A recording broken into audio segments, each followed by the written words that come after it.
Welcome to the Victorious Souls podcast with me, your host, Danielle Burnock, that lady on the internet who loves you, connecting you to the love that heals so you can love yourself from survive to thrive.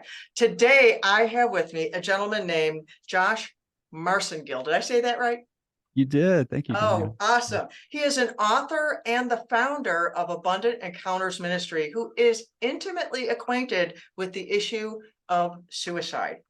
He was Yes. once an atheist, but now is passionate about sharing and helping others experience real encounters with God. Thank you for being on my show today, Josh. Thank you so much for having me. What a sweet show. I love what you're doing. Thank you. I appreciate that. Before we get into, actually, we're going to jump right into it.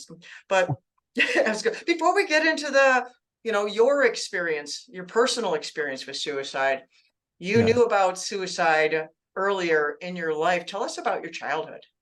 Yeah. Well, I started off rough. We were poor. We lived at the beach, so I don't know if that's cheating, but we were poor, and for American standards, and I think in that impoverished environment, people around us were kind of dealing with that and struggling. People on drugs. My dad actually he contracted HIV in the 80s, so Mhm. that was really scary for people. A lot like COVID today, but just because people didn't know, there were so many unknowns, you didn't Yeah. know, and so that isolated him and convinced him of that. And eventually, he took his own life when I was 15 years old. My dad killed himself. And he had tried so many times, and then he finally succeeded, Oh, unfortunately. wow. He tried multiple times before that. Yeah, so there were all these hospital stays and things, organs shutting down, all that kind of crazy stuff. And but yeah, and then later on, my brother committed suicide, and that was I was 19, he was 21 years old. And in between that time, we even had all these different people that had committed suicide around us. There was a guy that hung himself, and no, I don't know if there was just a curse of suicide or something on this beach area that we were living in, but I definitely wouldn't speak it over that place. But I mean, it was just horrible, and it just became a way of like, wow, this is just part of people's reality. I didn't know that most people are not dealing with that like that, and I'm thankful that the rest of the world isn't experiencing suicide on a regular basis. But it is a rough reality. It's so difficult to deal with. I believe it's a horrendous disease. People just really suffer from it, and it's a killer. Yeah. Yeah. Wow. That's awful. But Hmm. then also part of your story is, you became an atheist and your journey into atheism started really young. Tell us about that.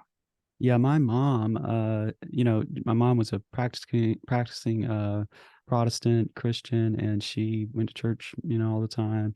And she's been praying for me all my life and all that good stuff. But when I was there, up until about age 9, um I just was hearing like hellfire, brimstone. So I mean, I doubt that that's what they're actually preaching all the time, but that was the only thing my 9-year-old mind ever heard. So I was like, listen, if you if I'm going to hell anyway, I might as well do it myself. I can maybe figure that out on my own. So and I just thought I was so smart with that. But my mom gave me a decision, and she said, you know what, if you don't want to keep going, I understand. And as soon as she said that, I was like, oh yeah, I'm definitely out of here. And it was crazy though. At right around 9 years old is when I started having suicidal ideations myself. This is before my Mm. dad committed suicide. And so, I tracked it back one time, and I realized that, oh my gosh, that was right around the time that I started just imagining myself dying in all these grotesque kind of ways. And just those images fill in my mind. And that went on for quite a while. And I just ended up in this, trap of, and, I mean, I remember in school, people would call me shy at first, which I didn't really mind and those kind of things, but it kind of escalated. I noticed that people would say things around me, like, not to blame anyone, but like it was just interesting to see the conversations change. So people it would started with shy, and it was quiet, and I didn't like that as much. And then it was like, oh, there's something wrong there. He's depressed. And when people started calling me depressed, I started feeling really depressed as a kid. Wow. Weight and anyway, that's not to shame anybody, but we have to be careful what we say to Words are kids. powerful. are so powerful. And I just noticed that those things created loops in my mind, and what I call head trash now.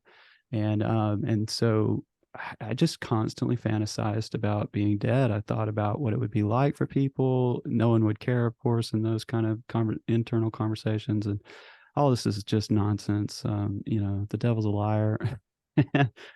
So anyway, that kind of, all of that led to me just really, I was agnostic for a time, but when I got into college, I found some people to run with that were, adamant atheists. And so for about 2 years, I really lived that life, and I hated Christians. I just thought they were so, and I don't even know why, I mean, I just really just picked out Christians to hate. And, and I hated a God that I didn't believe in and all that. Did And the people that you hung with, the other atheists in the community, did they hate Christians too, or did they just, was it more you particularly picked on Christians? They just hated everyone that believed anything, or how'd that work? yeah, I mean, I think it's, we had our redeeming qualities at times, but like, yeah, we really discussed our hatred a lot. And I remember that really being a painful experience. I didn't realize how painful it was for me. But I was definitely dying on the inside, just drying up, not caring about anything, getting a hard heart against people. And I was very academic, and which is a great thing, but it was just not treating me well. I just found a place of isolation within all that. And, we targeted, just feeling like, oh, Christians are really the enemy because they're ruining the world. And, they got all these fairy tales and so on and so forth. We would just go for it with all that. And that was our big pastime. Wow. Yeah. Wow. And then you got to a point where you attempted suicide yourself. You stopped with the ideation and you actually took action. How did that come about? What was the driving force? And then you're alive, so you did not succeed. So what happened? Well, one of the reasons I went to college was to get out of poverty. And so I went to college, started doing really well, and I actually achieved it, honestly. I pulled myself up by my bootstraps, as they said, and really hit it hard, got great grades and everything else, and became an atheist. But I ended up with the job of my dreams, working for a managerial consulting organization that was, just doing great stuff out there. And it was just everything, like everything I thought I wanted, I had. And I was making great money, lived in a downtown apartment, had a nice vehicle that I was driving, all those things that I couldn't have imagined when I was a kid. And I mean, as all of that was there, I had this big huge hole in me, just feeling like I just don't care about this. This doesn't, nothing matters. And I could never find consistent values. I just couldn't grab a hold. I couldn't get a foothold in anything in life that really mattered. I was running through relationships, and and it was all worthless. And like Ecclesiastes or something. That's what I thought. I thought of Ecclesiastes and also Morla from the movie Neverending Story. Have you ever seen that? Yeah, I think it's been a That's while. the Yeah. big turtle that goes, nothing matters. Yes. Yeah, and it was so, it was really sad. It really was. And I look back on it, and I feel for that guy. I'm so glad that God rescued me from all that. And but yeah, I got to a place where it was just like, okay. And I had a bottle of sleeping pills, and I was like, did the cliche. I was like, you know what, I can just take all these, drink a fifth of Jack Daniels, and it'll be over. And so I did exactly that. And right before I passed out, I said, okay, God, if you're real, then I really wish you'd kill me, because I mean, in my view, I didn't want a new life or anything. And so, but the thing is, so this is probably like 1 a.m. or something like that, maybe later. And I wake up in the morning just at dawn, and which is so weird. It was just a few hours, and I felt like a brand new person. So I'm not really sure, but he may have killed me. I mean, some strange things start happening here. But it was just a very different reality. Now, so I just couldn't believe that my mind felt so clean, so pure.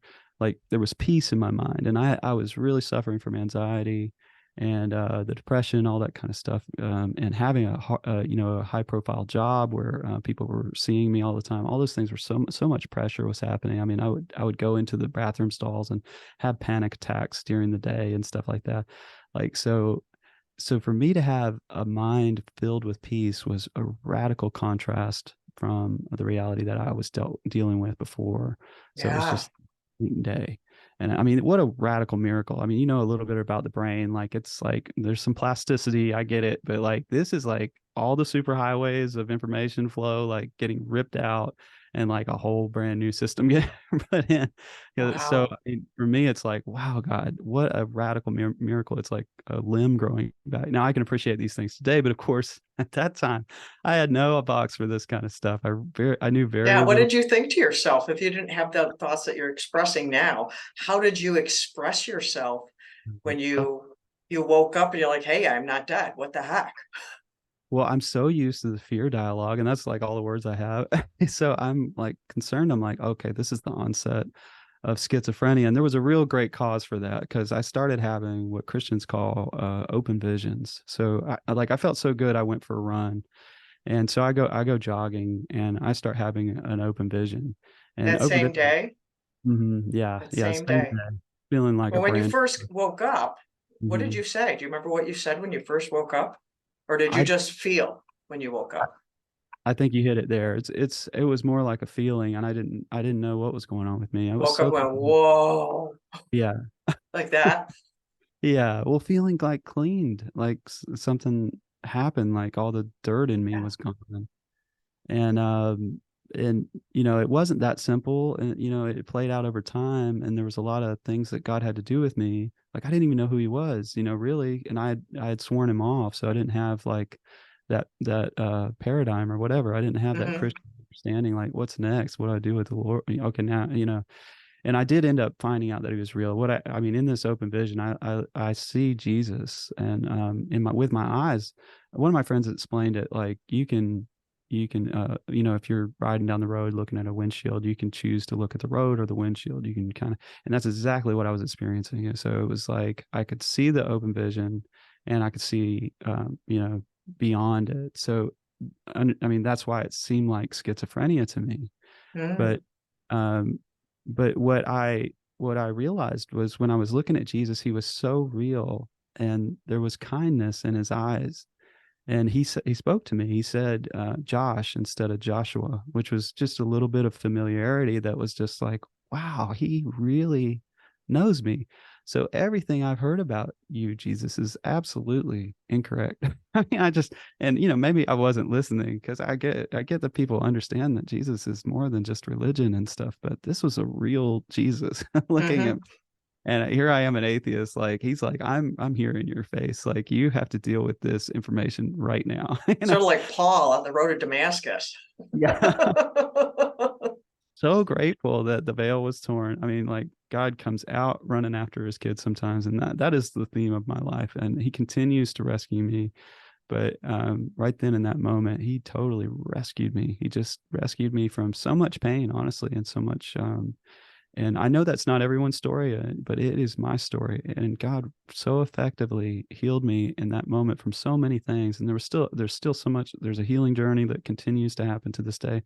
But that was such a big deal for me because it just helped me get a foundation under me where I could believe. I could just believe that good things could happen. I could have hope. I mean, I was completely hopeless, complete empty tank of hope. So, and no one can live like that, and that does cause suicide. And so my heart goes out to people that are dealing with that. There is, thankfully, you know, there is if you have to find hope. You have to find a way to find hope. Yeah, definitely.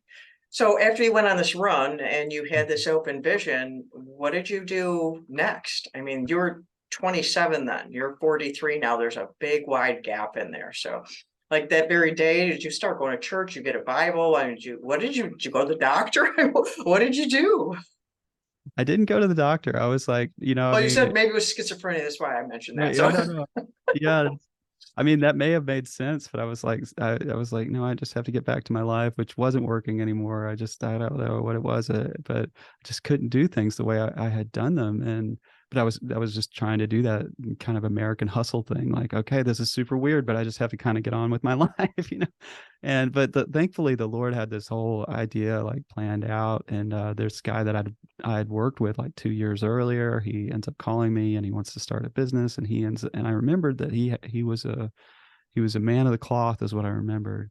And he ended up being a Protestant Christian, which a man of the cloth sounds like maybe he would be a Catholic or something. But anyway, so he's a Hispanic, has a Hispanic church, but I remembered him being a man of the cloth, and I was like, you know what, this guy, I know he could probably speak well, and because he wanted to start a business with me, so I was like, well, I guess maybe I'll go check him out at his church and see what happens.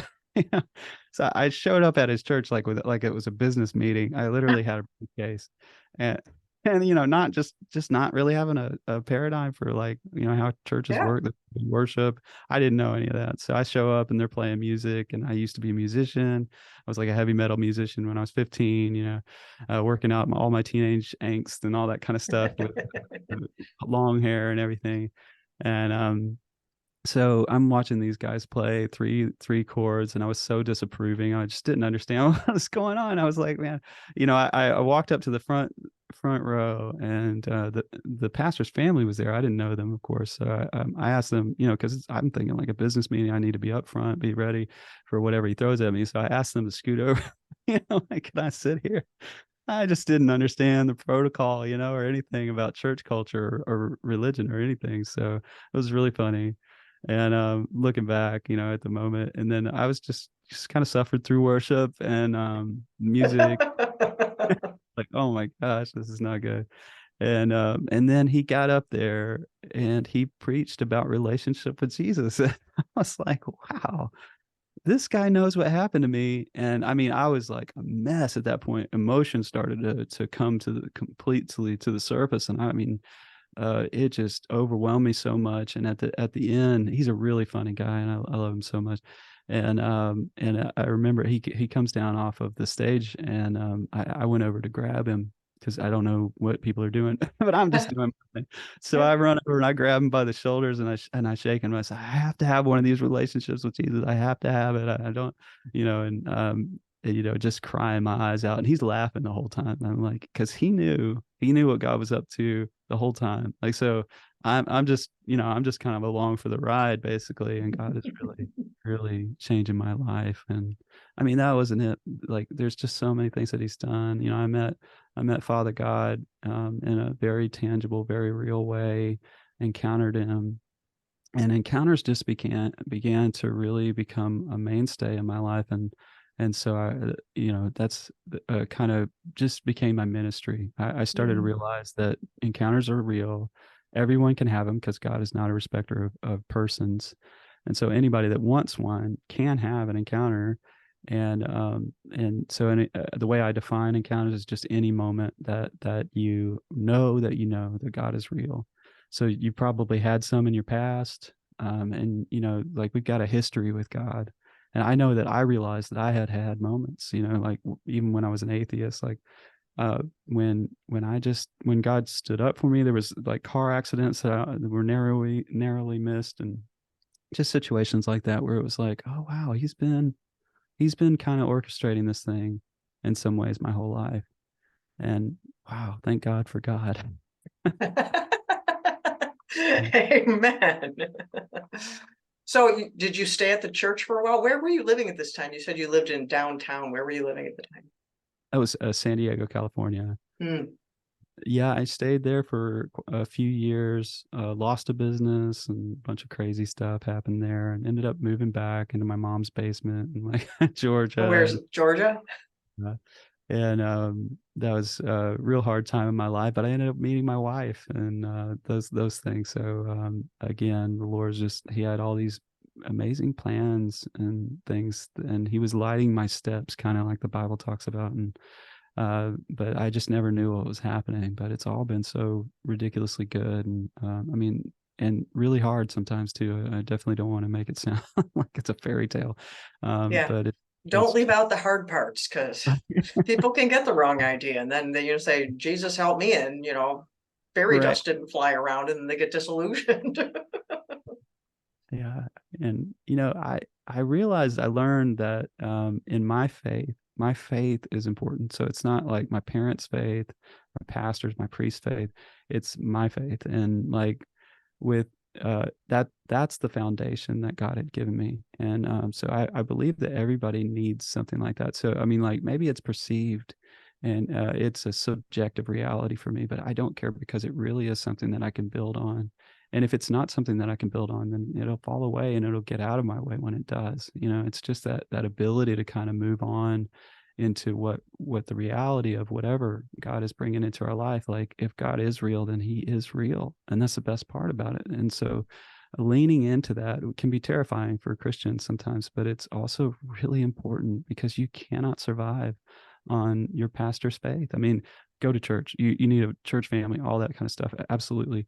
But you also really need to be able to connect with the Father. Jesus really knew this. He said in John 17, he prayed like the whole chapter just about us being able to have what he had, so that we could be in the world. So trying to be in the world without this connection, to me, it's just way too hard and not necessary. Mm-hmm. Yeah.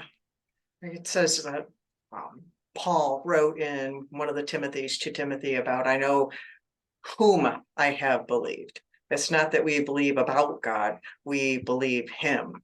He's a person. We believe him when he talks to us. We believe what he says. Yeah, I'd like to share with people, like, believe in the promises of God. We remind him of what he said to me, just like a little kid goes to his dad and said, Dad, you said I could have a cupcake after dinner. I ate my dinner. Where's my cupcake? But when God makes promises to us, well, you said that you took my infirmities and bore my sickness. You said that you forgive all my sins. You said this. You said you would help me and never leave me. And countless other things in there, that if we will, lean into the faith, like you said, and dare to believe. I like to use that word, dare to believe, because I don't want to tell people what to do. I want to dare them to do it, because they're more inclined to respond with a dare than with a tell. Absolutely. I mean, we can have so much fun with the partnership that God brings into our lives. I don't want anybody to miss out on that. So I dare you. Amen. Amen. Well, since then you moved back to Georgia, and then you said you found your wife. Tell us a little bit about that, and leading up to when you wrote your book. I mean, there's still some space in there. What led between you meeting your wife and then getting to your book, and you have a whole website and all kinds of things you're doing for people. Thanks, Daniel. Yeah, we've been on a wonderful journey. We went so in Georgia. I was leading worship at a little church. So God got me there from my worship. I decided I loved it, so I went all the way to the other side, threw out my CDs and the whole cliche. God cracks me up when he does that, when something you don't like becomes something that's a favorite of yours. He's done it with a couple of songs of my songs. Oh, It's like, I don't like this song, but it was right. where I was at in my journey also. And now it's a favorite. I chuckle, because I'm like, yeah, you're hilarious, God. He's really funny. And then I became a worship leader at a small little Baptist church, and one of the people that attended there, she was dancer, and my wife's a dancer, and so she asked if she could do that, and that's how I met my wife. And right away we just knew that I was like, oh wow, I've met my wife. She's here. And which was weird, I didn't, because I was like, oh, I'm that strange guy that fell in love at first sight and all that kind of stuff. But it ended up being true, and we've had the best marriage. It's been really, really good and really hard. but we went to supernatural ministry school and all kinds of fun stuff together, and did mission trips all over the world, and we learned a lot about God, and encounters continually kind of was a part of my life.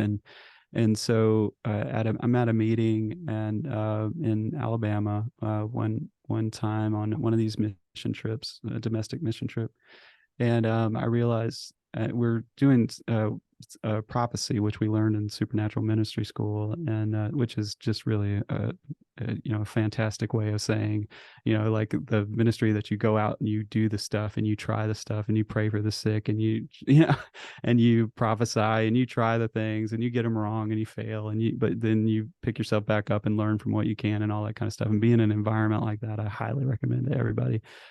But because it was good. That was another place where we really learned how to believe and how to have bigger faith than we started with and those kind of things.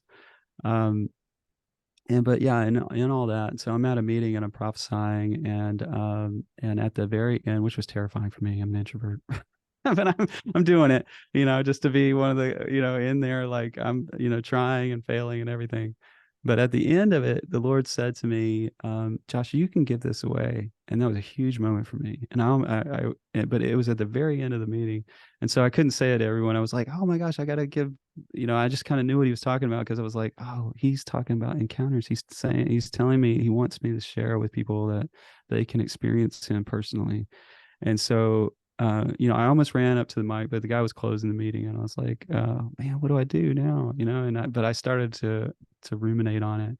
And the Lord gave me a book. And I mean, I was already very busy working and going to school and doing all kinds of different things. And so somehow I wrote this book in like a year, and it was like it was like 4 books.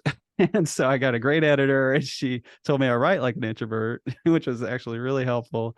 And she gave me some brutal honesty that made it into like a really good book that I'm super proud of. It's called Encounters: Pressing into Your Abundant Heavenly Supply. You have a And copy with you? I do, yeah. If people can Hold see it up the, for the video. yeah. There you So go. that's it. And so yeah, and then I don't know if that's backwards or anything, but No, I uh, could read it. oh, cool. Cool. But you can find that on Amazon or on our website. But so the book is even just a tool. So I tell you about all the crazy encounters I had, but then I invite you into them so that you can have experiences. Of course, they're not going to be the same experiences, but Right.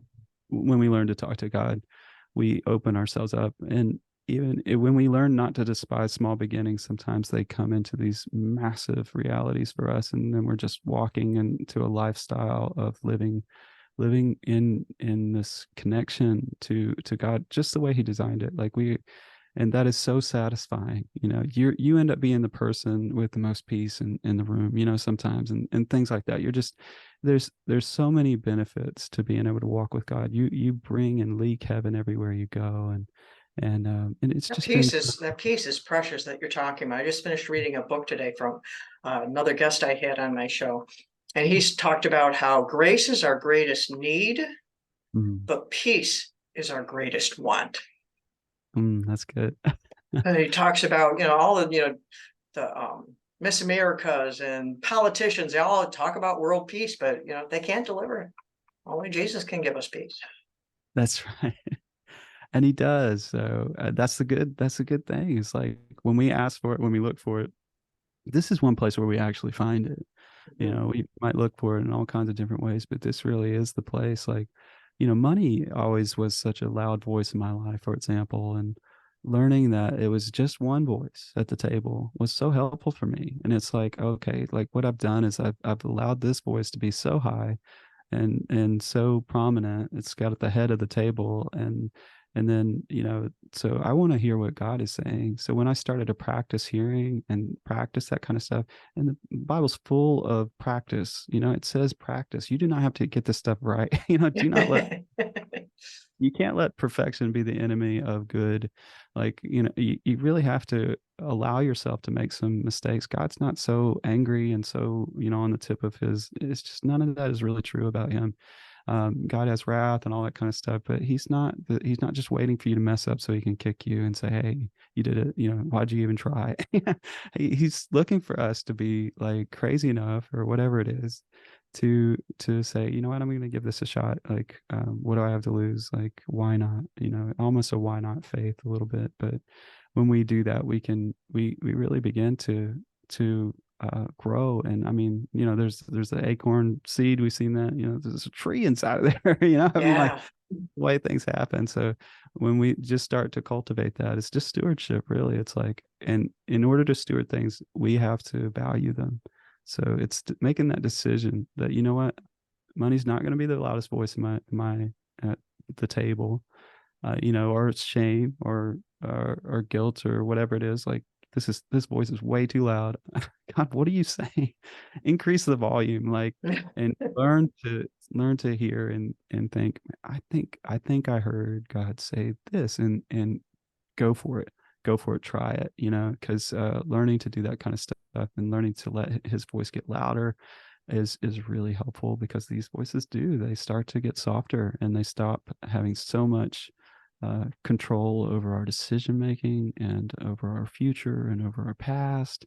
And I mean, I can even look at my past and think, even though I was not a good guy, there were so many times in my life I tried to sell drugs. I was really terrible at it. But I tried, and I was, it was just that was a low part in my life, and I was hurting people and things like that. And then but I look back now and I can see how, it's like, wow, it was all beautiful. Like, I can still see. And of course I had to make amends, and there were all kinds of things that I had to do after I became a Christian, but all that stuff is good too, really. It's hard to make those decisions to live differently when we're so used to ruts and things that we're stuck in. But God really does make it possible to get out of the rut and start just sailing off into our purpose and our destiny, which is unique. And so there aren't ruts there. We just have to follow His voice, and we have to do. And a lot of our ministry is a little bit like that. We're off the beaten path a little bit. You asked me about our website and stuff like that. And so we do inner healing. Inner healing is wonderful, and it does help people talk to God. There's reprocessing memories in inner healing. There's like if you're tormented from the past or something like that, you can present Jesus back into those moments. And I mean, it is without fail. In my experience, I'm like, it's not even 90-10. I don't know what in the world, but every time we do this little tool, Jesus shows up and heals somebody's memory. It's really impressive. And in my experience, I've been doing this for about 12 years, and so much fun. And so inner healing is very underrated in the church, and it's Oh, all over. yeah. There's all kinds of different Say that again. it is underrated. And Yeah, we need to get mm, the stigma off of it. Like, we can talk about mental health now in the world. yes, Finally, I mean, still some people, probably are stigmatized by it, but yeah, basically it's the stigma has been made quieter. Like, you're using the words you were using, has been made quieter. And we need mhm, that to be made quieter. Trauma and inner healing needs to be made quieter.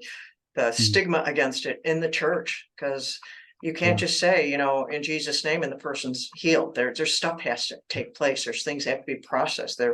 There's changes that have to occur. It's not magical. right, yeah. God's not a slot machine. He's not a magician, but he is absolutely profoundly miraculous. Yeah, so He can do all of that stuff.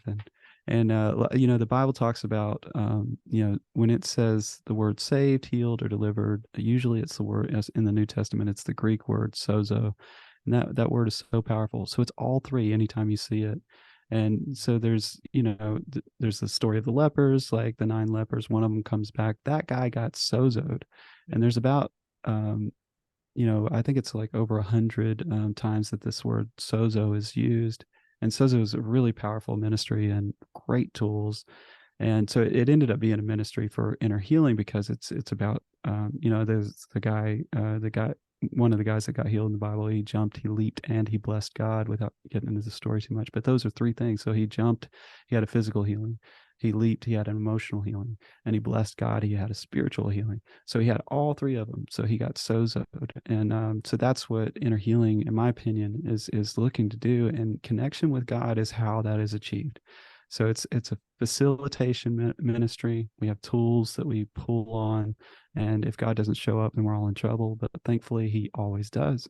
He always loves to show up and heal his kids. So that's one of the things that we're really proud of, and that I believe we do really well. We have a wonderful team that helps with that as well.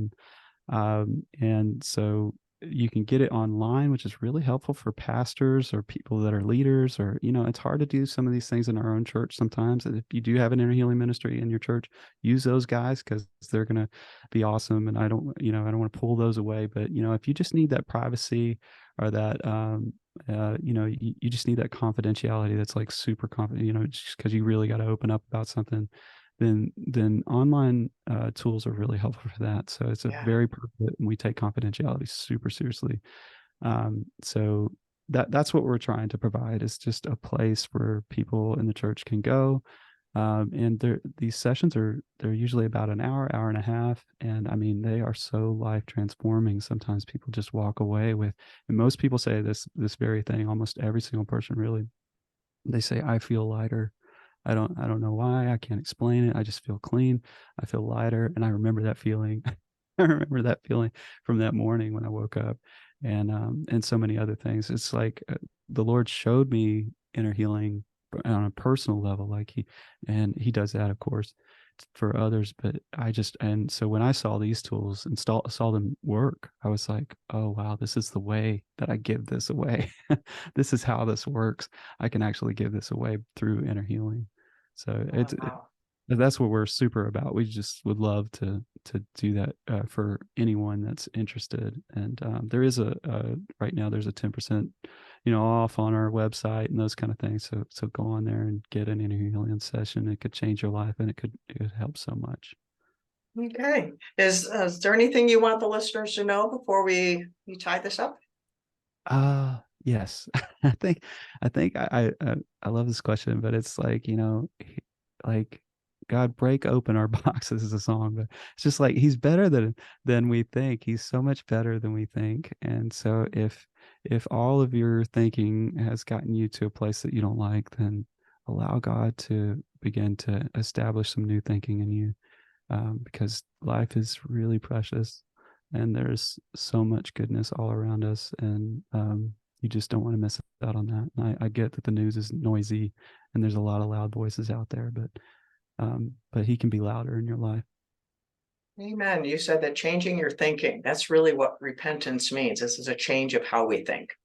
You're And right. some people, we trip over that word repentance because it's been mangled by certain churches into, like grovel and all that kind of thing. But it's a change of thinking, changing of how we think about God, how we think about ourselves, how we think about life, how we think about everything.